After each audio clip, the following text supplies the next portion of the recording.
Hello dear students, I am professor Brajesh Bagdi और आज हम एक नया टॉपिक लेकर आए हैं, latent heat. So dear students, अगर आप लोगों ने अभी भी हमारा चैनल ब्रजेश बागड़ी सब्सक्राइब नहीं किया है तो पहले आप चैनल सब्सक्राइब कर लें, साथ में बेल आइकन प्रेस करना ना भूलें ताकि आपको सभी नए वीडियोज़ की अपडेट्स मिलती रहे। देखिए, लेटेंट हीट की जो हम बात कर रहे हैं बहुत ही इंपॉर्टेंट टॉपिक है और बहुत इंटरेस्टिंग भी है। आप लोगों ने कई बार देखा होगा जब आप बर्फ़ को फ्रीज़र से बाहर निकालते हैं आइस को, तो वो अपने आप मेल्ट होकर और वाटर में कन्वर्ट हो जाती है। ठीक है, तो यहाँ पर हम उसी मेल्टिंग की बात कर रहे हैं कि जब भी हम आइस को वाटर से हम आइस को फ्रीज़र से बाहर निकालेंगे तो वो वाटर में कन्वर्ट हो जाएगी। ऑफ कोर्स वो कन्वर्ट होगी, लेकिन आप लोगों को भी पता है कि जब आइस वाटर में कन्वर्ट होती है तो ज़रूरी नहीं है कि हम उसका टेम्परेचर राइज़ करें या हम उसको गैस पे गर्म करें, वो ऑटोमेटिकली अपने आप ही कन्वर्ट होने लगती है वाटर में। सो क्या होता है कि कन्वर्जन के वक्त आइस जो है वो वाटर में कन्वर्ट हो रही है, लेकिन उसका टेम्परेचर कांस्टेंट है। टेम्परेचर हमने इंक्रीज़ नहीं किया है, वो आइस ऑटोमेटिकली कन्वर्ट हो रही है। तो अब आप क्वेश्चन पूछेंगे कि भाई वो अपने आप ऑटोमेटिकली कैसे कन्वर्ट हो रही है, कुछ ना कुछ तो उसको मिला है। ऑफ कोर्स उसको कुछ हीट मिली है, उस हीट की वजह से वो ऑटोमेटिकली वाटर में कन्वर्ट हो रही है, लेकिन वो हीट उसका टेम्परेचर इंक्रीज़ नहीं कर रही है, उसका टेम्परेचर कांस्टेंट बना हुआ है जब तक पूरी आइस वाटर में कन्वर्ट नहीं हो जाती। कहने का क्या मतलब है कि जैसे ही हमने आइस को फ्रीज़र से निकाला, वो आइस ऑटोमेटिकली तुरंत वाटर में कन्वर्ट होना शुरू हो जाती है। कब तक? जब तक वो पूरी आइस वाटर में कन्वर्ट ना हो जाए, तब तक वो कन्वर्जन प्रोसेस चलती रहती है और उस through out the conversion process उसका टेम्परेचर कांस्टेंट होता है। तो यहीं से ही हम लेटेंट हीट की डेफिनेशन बताते हैं।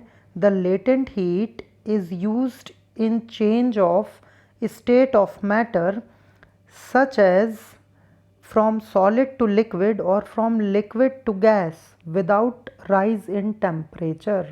लेटेंट हीट क्या है? लेटेंट हीट वो हीट है जो स्टेट को चेंज करती है, मैटर के स्टेट को चेंज करती है। कहाँ से?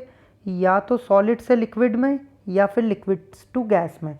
सॉलिड टू लिक्विड का एग्जांपल हम समझ सकते हैं आइस टू वाटर, और लिक्विड टू गैस हम समझ सकते हैं वाटर टू वाटर वेपर।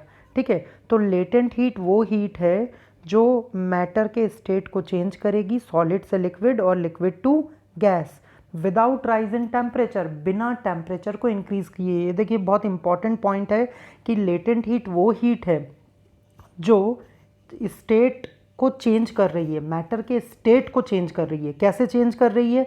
या तो सॉलिड टू लिक्विड कन्वर्ट कर रही है या फिर लिक्विड टू गैस कन्वर्ट कर रही है, लेकिन दोनों ही प्रोसेसेस में टेम्परेचर कांस्टेंट है। टेम्परेचर ना इंक्रीज होगा, टेम्परेचर ना डिक्रीज होगा। ठीक है, तो इस हीट को हम कहते हैं लेटेंट हीट। ओके, सो लेटेंट हीट क्या है? लेटेंट हीट मतलब वो हीट जो स्टेट को चेंज करती है, सॉलिड से लिक्विड या फिर लिक्विड टू गैस, बिना टेम्परेचर को इंक्रीज किए। The heat energy is absorbed by the ice without showing any rise in temperature. ये हमने डिस्कस किया था कि हीट तो ले रहा है आइस, तभी वो वाटर में कन्वर्ट हो रहा है, लेकिन उसकी वजह से टेम्परेचर इंक्रीज नहीं होगा। तो जो हीट या तो एब्जॉर्ब की जाती है या रिलीज़ की जाती है किसी प्रोसेस में जहाँ पर एक स्टेट ऑफ मैटर दूसरे स्टेट ऑफ मैटर में कन्वर्ट हो रहा है, बिना टेम्परेचर को इंक्रीज़ किए या बिना टेम्परेचर को चेंज किए, उस प्रोसेस को, उस हीट को हम कहते हैं लेटेंट हीट। अब देखिए, हम टाइप्स ऑफ लेटेंट हीट की बात करेंगे। तो लेटेंट हीट जो होती है वो दो तरह की होती है। कौन सी है दो टाइप की लेटेंट हीट? पहले टाइप की लेटेंट हीट है लेटेंट हीट ऑफ फ्यूजन। हम किसकी बात कर रहे हैं? लेटेंट हीट ऑफ फ्यूजन की। अब ये लेटेंट हीट ऑफ फ्यूजन क्या है? लेटेंट हीट ऑफ फ्यूजन वो हीट है, the amount of heat required to convert 1 kilogram of a solid into liquid state. क्या बोला जा रहा है यहाँ पर? लेटेंट हीट ऑफ फ्यूजन क्या है? वो हीट का अमाउंट जो कन्वर्ट करे 1 kilogram of solid, 1 kilogram solid को लिक्विड में।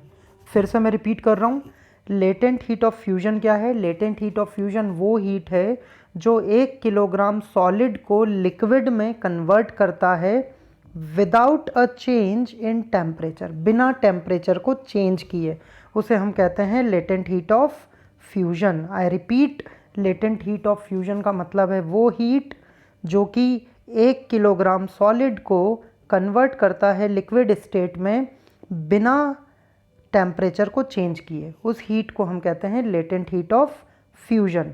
अब हम बात कर रहे हैं यहाँ पर ऑब्वियसली सॉलिड से लिक्विड में कन्वर्ट हो रहा है, तो सॉलिड से जो लिक्विड में कन्वर्ट हो रहा है उसको हम कंसीडर कर लेते हैं आइस टू वाटर, है ना, ice to water.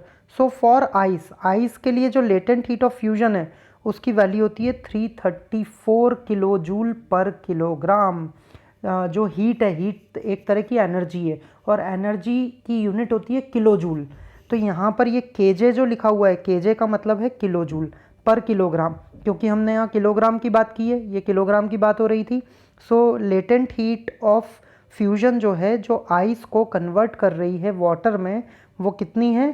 334 kilojoule per kilogram. Okay dear students, आप लोगों को आई थिंक समझ में आ रहा होगा। देखिए इस फिगर के थ्रू हम समझेंगे, यहाँ पर आप कंसंट्रेट करें इस फिगर में। यहाँ पर आपको दिखाई दे रहा है, यहाँ ये आइस बनी हुई है, ठीक है। ये जो आइस है, ये आइस है यहाँ पर 1 kg ऑफ आइस, ठीक है। 1 kg आइस है और इसका टेम्परेचर कितना है? 0 डिग्री सेंटीग्रेड है, ठीक। और अब ये आइस जो है ये कन्वर्ट हो रही है वाटर में, तो ऑब्वियसली जब ये कन्वर्ट हुई तो इसका जो मास है वो तो चेंज नहीं हुआ। इसके यहाँ पर ये भी 1 किलोग्राम था, ये भी 1 किलोग्राम था, ये 1 किलोग्राम आइस थी, ये 1 किलोग्राम वाटर था, और दोनों ही 0 डिग्री टेम्परेचर पर है, मतलब टेम्परेचर कांस्टेंट है। हमसे लेटेंट हीट के बारे में यही कहा गया था कि टेम्परेचर रिमेन्स कांस्टेंट, दोनों ही 1 किलोग्राम है, दोनों का टेम्परेचर कांस्टेंट है। और अब यहाँ पर अगर हम देखें तो आइस वाटर में कन्वर्ट होने के लिए कितनी एनर्जी लग रही है? हीट एनर्जी की रिक्वायरमेंट है 334 किलो जूल, इतनी एनर्जी इसको लग रही है। और ये जो एनर्जी है, इसी एनर्जी को, इस हीट एनर्जी को ही कहा जाता है लेटेंट हीट ऑफ फ्यूजन। अब अगर आप देखेंगे जब आइस वाटर में कन्वर्ट होगी तो उस प्रोसेस को हम मेल्टिंग कहते हैं, और सेम प्रोसेस के द्वारा वाटर जो है वो भी आइस में कन्वर्ट हो सकता है। मतलब 1 किलो वाटर 1 किलो आइस में कन्वर्ट होगा 0 डिग्री सेंटीग्रेड पर, तो उसको कितनी एनर्जी लगेगी, कितनी हीट एनर्जी लगेगी? 334 किलो जूल। क्लियर है? आइस को जब वाटर में कन्वर्ट करेंगे तो आइस को हीट देनी पड़ेगी, और वो कितनी हीट होगी? 334 किलो जूल।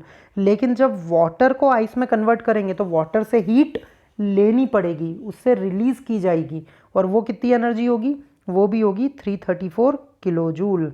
ओके, अब हम सेकंड टाइप ऑफ हीट देखेंगे। Second type of heat is latent heat of vaporisation. Same definition है जो अभी आपने पढ़ी, लेटेंट और हीट ऑफ फ्यूजन जैसी ही, लेकिन सिर्फ डिफरेंस ये है, लेटेंट हीट ऑफ फ्यूजन में सॉलिड जो है लिक्विड में कन्वर्ट हो रहा था, यहाँ पर लिक्विड गैस में कन्वर्ट हो जाएगा। बाकी सेम डेफिनेशन है। देखिए डेफिनेशन देखते हैं। The amount of heat required to convert 1 kilogram of liquid into vapour, vapour that is gas, without a change in temperature, temperature को चेंज किए बगैर। So latent heat of vaporisation का मतलब क्या है? वो प्रक्रिया जिसके द्वारा 1 किलो हीट कन्वर्ट होती है, वो प्रक्रिया जिसके द्वारा 1 किलो हीट के द्वारा लिक्विड जो है वो कन्वर्ट होता है गैस में बिना टेम्परेचर को इंक्रीज़ किए, उस हीट को हम कहते हैं लेटेंट हीट ऑफ वेपोराइजेशन। अब अगर हम एग्जांपल अगेन वाटर का लेते हैं, वाटर जो है, वाटर को हम कन्वर्ट कर रहे हैं वेपर्स में, ठीक है। यहाँ पर ये वाटर है और इसको कन्वर्ट किया जा रहा है यहाँ पर वेपर फॉर्म में। तो यहाँ पर आप देखेंगे 1 किलो वाटर है और ये 1 किलो वेपर्स है, और दोनों का टेम्परेचर कितना है? टेम्परेचर कांस्टेंट है, 100 डिग्री 100 डिग्री, दोनों जगह 100 डिग्री सेंटीग्रेड टेम्परेचर है। तो 1 किलो पानी को 1 किलो वेपर में कन्वर्ट करना है हमें बिना टेम्परेचर को चेंज किए, तो कितनी हीट लगेगी? उसे हीट लगेगी 2260 किलो जूल। तो लेटेंट हीट ऑफ वेपोराइजेशन जो है वाटर के लिए वो कितना है? 2260 kilo joule per kilogram. Okay, ये लेटेंट हीट ऑफ वेपोराइजेशन है। कोई कन्फ्यूजन है तो आप कमेंट्स में आप मुझसे पूछ सकते हैं। Now next is sublimation. Sublimation का मतलब क्या है वो हम समझेंगे। सब्लिमेशन क्या होता है? It is the process in which a substance changes directly from solid state to gaseous state. Without entering into liquid state. देखिए बहुत इंपॉर्टेंट है, आप ध्यान देंगे यहाँ पर, ये वो प्रक्रिया है, सब्लिमेशन वो प्रोसेस है जिसमें कोई भी सब्सटेंस सॉलिड से डायरेक्टली गैशियस स्टेट में कन्वर्ट हो जाता है। इसके पहले जो हमने प्रीवियसली देखा था, हमने देखा था सॉलिड पहले लिक्विड में कन्वर्ट होता है और लिक्विड गैस में कन्वर्ट होता है, लेकिन यहाँ जो इंटरमीडिएट स्टेप है उसे रिमूव कर दिया गया है। ये वो प्रोसेस है जिसमें कोई भी सॉलिड डायरेक्टली कन्वर्ट होता है गैशियस स्टेट में, बिना लिक्विड स्टेट में कन्वर्ट हुए। देन डियर स्टूडेंट्स, आप प्लीज़ हमारा चैनल ब्रजेश बागड़ी सब्सक्राइब करें, साथ में बेल आइकन प्रेस करना ना भूलें, और अगर आप लोगों को वीडियोस अच्छे लगते हैं तो please like and share the videos. Okay, now next is examples of substances that sublime. अब कौन कौन से ऐसे सब्सटेंसेस हैं जो सब्लाइम होते हैं? सब्लिमेशन तो हमने समझ लिया। सब्लिमेशन का मतलब क्या होता है? वो प्रोसेस जिसमें सॉलिड्स डायरेक्टली वेपर्स में कन्वर्ट हो जाते हैं, यानी कि गैसेज में कन्वर्ट हो जाते हैं। अब सबसे पहला सब्सटेंस है कम्फर। कम्फर तो आप लोग बहुत यूज़ करते हैं, ऑफ कोर्स हिंदू संस्कृति में जो पूजा पाठ होती है उसमें हम कम्फर मतलब कपूर का इस्तेमाल करते हैं, बहुत ज़्यादा उपयोग किया जाता है। तो कम्फर जो है वो डायरेक्टली सॉलिड टू गैस में कन्वर्ट हो जाता है, लिक्विड में कन्वर्ट नहीं होता है। Then naphthalene balls. Naphthalene balls भी हमारी डे टू डे लाइफ में हम घरों में यूज़ करते हैं। आपने देखा होगा आपकी जो वार्ड्रॉप्स होती है उसमें कपड़ों में, या जो भी आपका स्टोरेज जहाँ पर आप अपने घर का सामान स्टोर करके रखते हैं, आपके सपोज़ फर्नीचर्स में, या आपके जो बिस्तर होते हैं उनमें, जो विंटर वियर्स होते हैं उनमें आप बॉल्स रखते हैं वाइट कलर की, नैप्थलीन बॉल्स। ठीक है, वो क्यों रखा जाता है? ताकि उसके अंदर कहीं इंसेक्ट्स ना लगें। तो नैप्थलीन बॉल्स है, वो भी लिक्विड में कन्वर्ट नहीं होती है। वो बॉल्स आप देखिए धीरे धीरे उनका साइज़ छोटा होता जाता है। पहले वो आप जब रखते हैं वो बॉल्स तब बड़ी रहती है, धीरे धीरे अपने आप ऑटोमेटिकली कम होती जाती है। दैट मीन्स कि वो बॉल्स जो है सॉलिड से गैस में कन्वर्ट हो रही है। अमोनियम क्लोराइड है, ड्राई आइस भी यूज़ की जाती है। अब देखिए इनको हम थोड़ा सा डिटेल में देखेंगे। ड्राई आइस होती क्या है? तो ड्राई आइस एक जो है सॉलिड कार्बन डाइऑक्साइड है। क्या है dry ice? Solid carbon dioxide. अब ये कैसे बनाई जाती है? By cooling carbon dioxide gas. Of course अब ये कितना थोड़ा सा अलग है, डिफरेंट है कि कार्बन डाइऑक्साइड अभी तक आप गैस समझते थे, लेकिन कार्बन डाइऑक्साइड सॉलिड फॉर्म में भी अवेलेबल है। सो ड्राई आइस मतलब क्या? Solid carbon dioxide. और ये कार्बन डाइऑक्साइड गैस को कूल करके, ठंडा करके बनाई जाती है। इट डज़ नॉट मेल्ट, ये मेल्ट नहीं होती है, नॉर्मल आइस की तरह ये मेल्ट नहीं होती है। That's why it is called dry ice, इसीलिए इसको ड्राई बोला जाता है, dry ice, because it does not melt.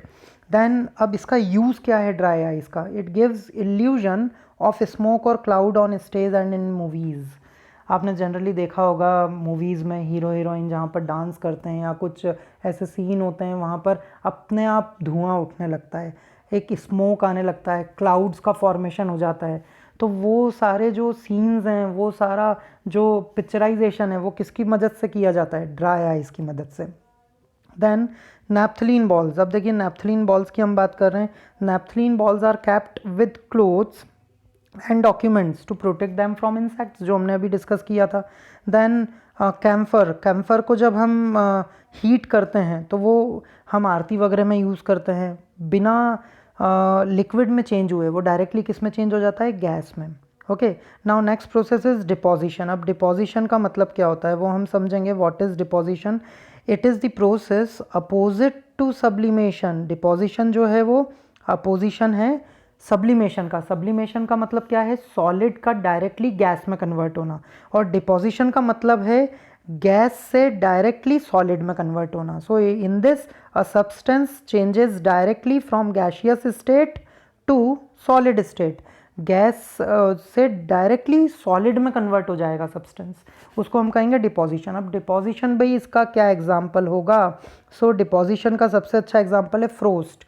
Frost मतलब बर्फ़ का जमना, अपने आप जो बर्फ़ जमती है उसको फ्रोस्ट कहते हैं। जैसे आपने जनरली देखा होगा जो पहाड़ों पर होता है ठंडी के मौसम में, जितना भी एनवायरनमेंट में वाटर वेपर है, वाटर वेपर मतलब जितना भी गैस के फॉर्म में जो वाटर है वो डायरेक्टली आइस में कन्वर्ट हो जाता है बिना लिक्विड में कन्वर्ट हुए। ठीक है, तो इस प्रक्रिया को हम कहते हैं deposition. So dear students, I hope आप लोगों को ये लेक्चर समझ में आया होगा। अगर आप लोगों को समझ में आया है तो प्लीज़ कमेंट्स करें, और आपके सजेशंस दें। अगर आप लोग हमारी ऑनलाइन क्लासेस अटेंड करना चाहते हैं तब भी हमें आप कमेंट करें। Thank you so much. Keep studying, keep watching. Bye, good day.